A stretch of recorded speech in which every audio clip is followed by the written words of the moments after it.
Tuesday is here, one of my favorite days of the week because I get to put out another mental health episode. And this week we have an incredible guest streaming in from Washington. We're talking about the weather differences and how I would trade right now as she's in the 70s and we're here in the 90s.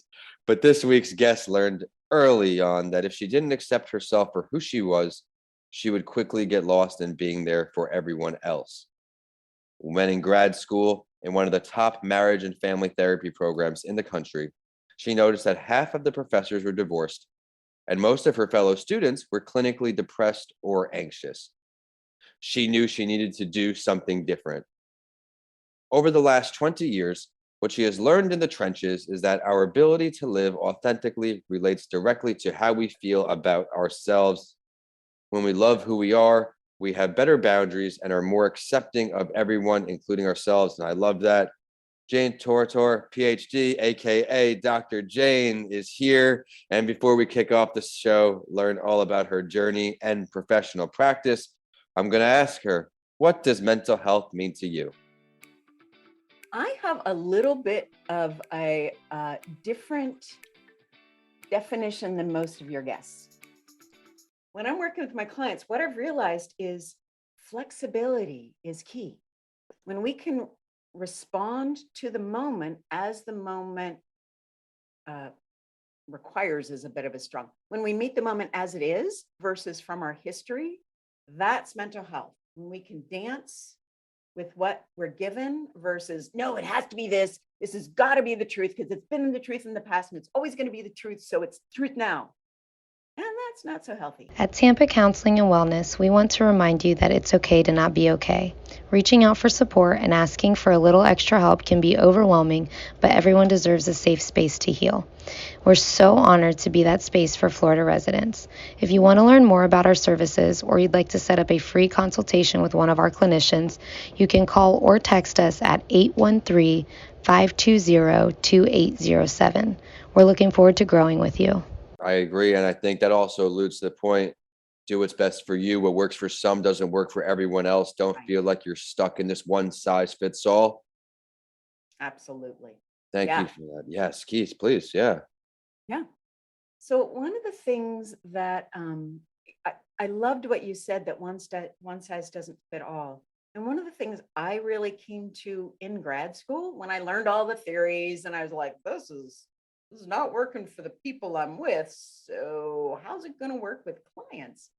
And so that's when I started coming into my own knowing. Like, I'm a perfectionist, so I had to get the PhD. And then after the PhD, I'm like, wow, all this stuff could actually get in my way of being with my clients. And one, being with myself also, but also being with my clients. And so I started focusing more on intuition, that inner knowing, because we all have so much information about what we should do and what's right and what's wrong. But as you said, what works for some people doesn't work for everybody. So our job, I think, is to figure out, to try stuff and then really get, oh, this works for me. Oh, that doesn't. Like, I can't tell you how many programs I've bought, and they're super awesome programs. They help a lot of people. And I'm like, yeah, I don't do things that way. Right. Constantly evolving. And stick around for a little later in the show where she's going to offer some of the things she does on a short-term, long-term basis to take care of her mental health, as there are tons of ways to do that. And you may find a way that does work for you in this episode. So Jane, thank you for kicking us off. And to everyone listening on, this is a mental health break. I am excited to launch another show with a passionate mental health advocate. My name is Vincent A. Lancey, and I'm the author of Mr. Lancey Talks Mental Health and Mental Health Week. You can check those out on Amazon after the show ends. We've already discussed it quite a bit. Everyone's mental health journey is different, and you never know whose journey will resonate with you most. Jane is here to give it her all and share her why in just a few moments. My why relating to mental health, as you know, came after I was the victim of a hit and run accident, left for dead, and had the traumatic brain injury, and woke up nearly a week later at TGH. Never give up and keep going.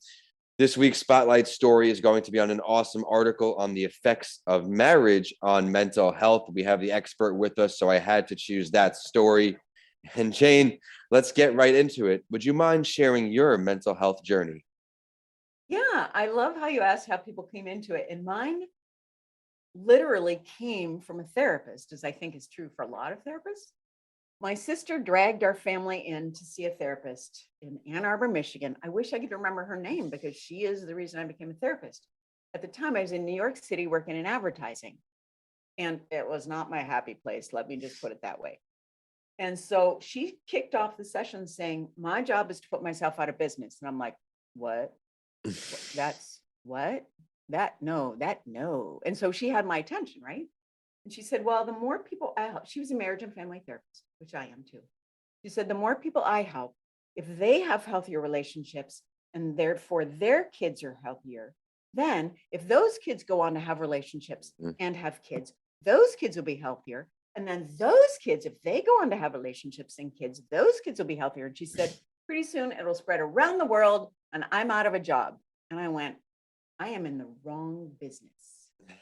So I quit and went to grad school to become a marriage and family therapist. I love it. Where'd you go to grad school? What state? Master's in Illinois and PhD in Minnesota. So Michigan, Illinois, Minnesota, she's all around, and there she is stationed in Washington. Which place did you enjoy living in the most? Honestly, it's Seattle. Seattle, okay. Yeah, it's the weather is very, like, I spent 20 years in Minnesota, which is kind of harsh, but super hot in the summer and super cold in the winter, and a lot of mosquitoes. Like, kind of like, you guys have a lot of bugs too. Yeah, but here it's very gentle. There's so much water. There are mountains. It's a lovely place to be. Beautiful landscape, and nature is great for our mental health. Every time we step outside, the vitamin D from the sun, the fresh air, taking in those natural noises, great chance there. And I loved how you shared what led you into mental health. You had a personal experience. A therapist really paved the way for you. It's incredible. You never know the footprint someone's going to leave on your life.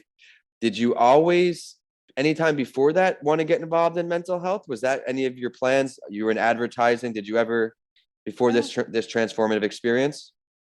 No, I was an English major in college, and I loved being an English major because I loved being in people's lives, like figuring out what makes them tick and what motivates them and watching how they interact with other people and what gets in their way and what helps. And so I've always been fascinated by people and their story, but I didn't think I could be someone who would have it together enough to be able to give other people suggestions and, like, who am I, right? And still to this day, I'm like, really? Am I really because I'm a recovering perfectionist. But what I've learned, and actually it was really cool, when I first started my private practice, I read this book that basically said, you just need to be a little ahead of your clients. If you're like way ahead, if I was like Zen master and I was talking to my clients who are anxious and, they're perfectionists and they're overachievers, and I'm just like, just calm down. The world's fine. They'd be like, shove off, honey. You clearly have no clue what I'm dealing with. But if I'm like, oh my God, I don't know how you do it. It must be awful. Geez, I'd be freaking out, right? I wouldn't help them then either. So just a little ahead is the sweet spot. So I keep doing my work. And what I find is the more work I do on myself, the who comes to me changes. So it's fun. It keeps life interesting. You never know where life's going to take you. Great examples there. I mean, for me, I went to school finance MBA. Here I am deep in the mental health world.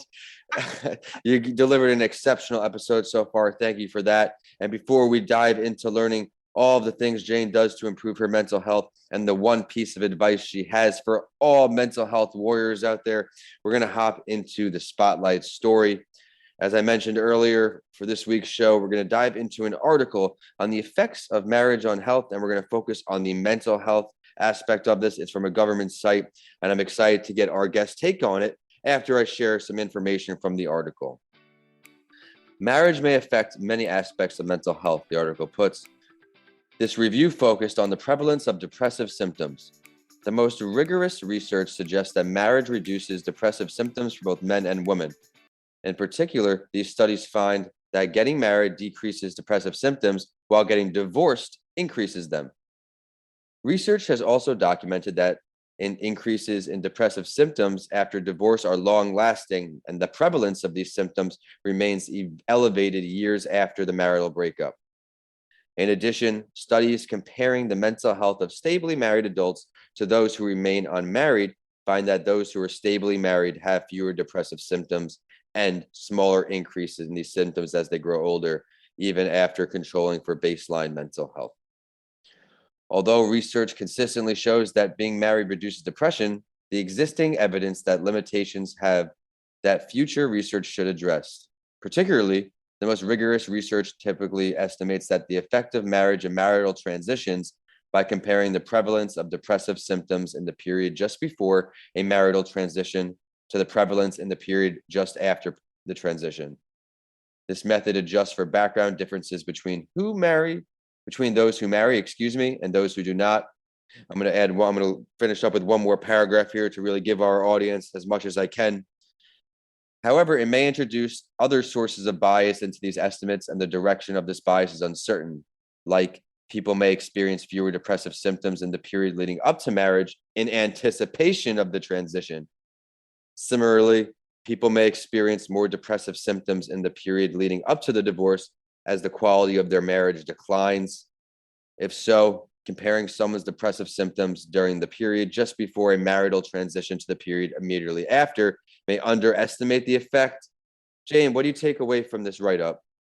Oh my goodness, my research geek is completely coming out there.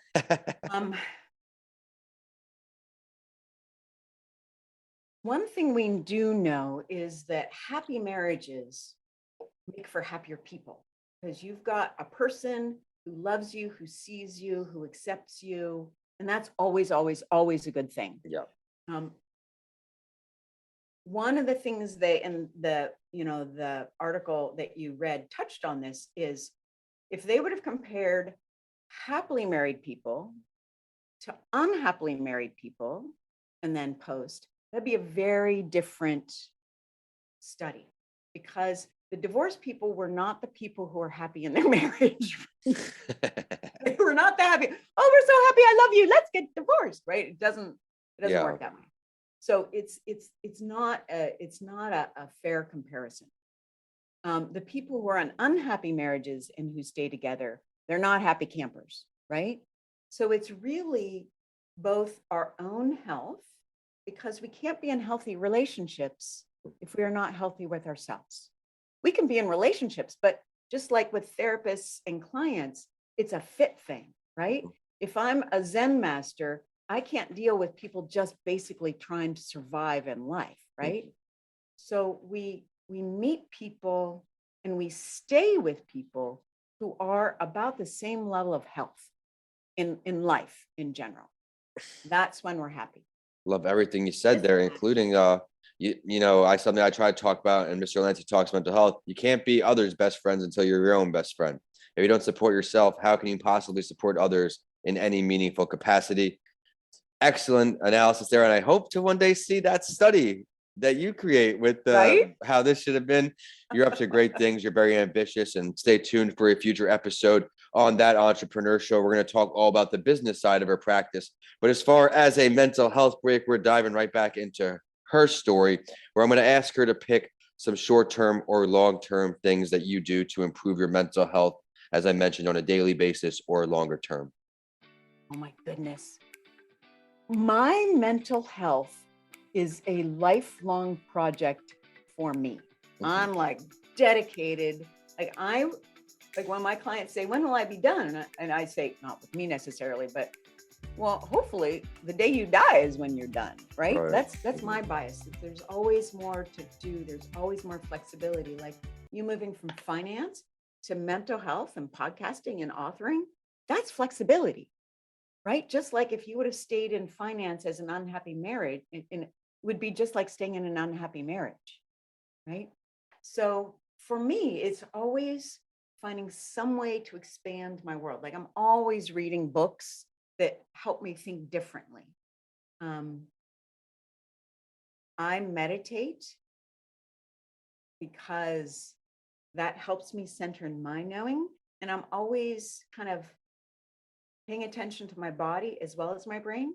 Because so many of us are like, I'm thinking this, but we don't listen to our body, which has so much information. Like the nervous system, the ventral vagal nervous system has 20% of the pathways go from our brain to our body, and 80% go from our body to our brain. So when we only pay attention to our brain, we're missing 80% of the information of how the world is affecting us. So I spend a lot of time like, what am I feeling? What's happening in my gut? What's happening in my stuff? All that. Yeah, expand on that a little more. We're really need to focus on everything, please. So one of the things I have on my website is something called the decision-making method. And it's what I learned in grad school. And I'm like, if this is not working, something else is out there that's got to help me. So it's when I started listening to, my inner knowing. And here's what I found the difference for me was when I'm like, because I was also in grad school reading about schizophrenia and, all these awful, awful mental health issues, disorders. And so my inner knowing is kind of an auditory. I like hear what my inner truth is. It's just like, Jane, do this. And I'm like, how do I know I'm not schizophrenic? I don't know. I'm not going crazy. I gotta, think the regular way. And what I noticed for myself, and this is what is true for me, not everybody else, but when it was my inner knowing, it would say, this is the truth for you. This is the good thing to do now. This is a healthy response. And it was just like that. When it was my ego, it was like, Jane, you got to do this. How come you haven't done it yet? Are you going to do it? Bad things are going to happen if you like. It's urgent and repetitive because our ego needs to convince us. Our inner knowledge, our inner knowing is just like, here it is. You do whatever you want with it. I'm good. My job's done. Here's the information. You go. Right. So for me, it was that kind of settled, solid knowing versus that my mind would do most of the time.